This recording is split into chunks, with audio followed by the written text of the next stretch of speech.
Dicho is all about one incredible thing that you can do and instill in your children to combat narcissistic abuse. Hi, I'm Dani, and I create this content to share bite-sized life tips that can help you be the very best version of you that you can be, one step at a time. By teaching your child how to think and not what to think, you are giving them the skills to succeed in life. This is a protection from narcissistic abuse. The child will be able to build confidence and be more self-assured because they know how to think.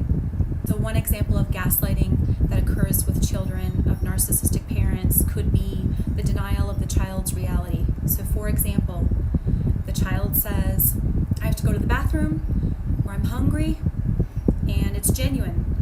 But the parent responds with, you don't have to go potty. You are not hungry. You just want attention. The child goes hungry without food or holds their pee and is emotionally, internally defeated.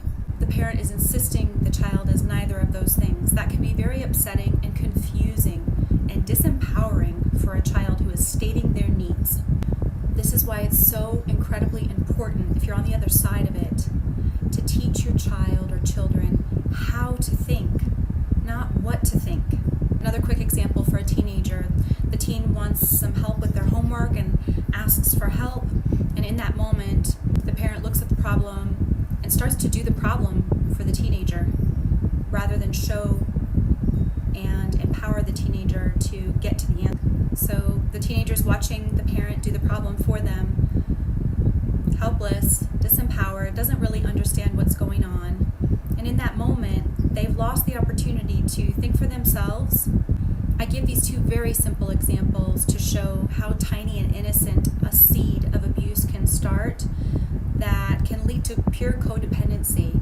So emotional manipulation and gaslighting, again, repeated patterns of it can really hinder the child's ability to think for themselves and build life problem-solving skills. Narcissist wants to control, and so their goal is to tell the child what to do and that child do it.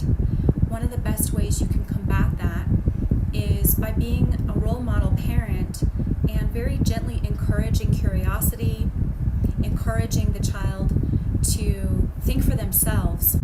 So becoming a critical thinker is an amazing way to combat narcissistic abuse.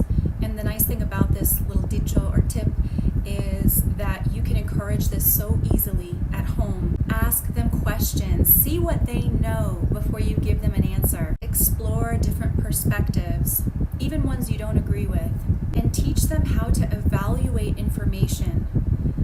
If so-and-so says, no, that's bad, and your child's telling you this, you say, well, why is that? Why? Did they explain why it's bad? What do you think? I want you to think about how hard it was for you, if you suffered from narcissistic abuse, to untangle it and to recover. And now think about what devastating impact that could have, just a crippling impact it could have on a child who has far less development and tools in their toolkit to understand what's going on. And so anything that we can do on the co-parenting side of this, from the support side of this, to empower critical thinking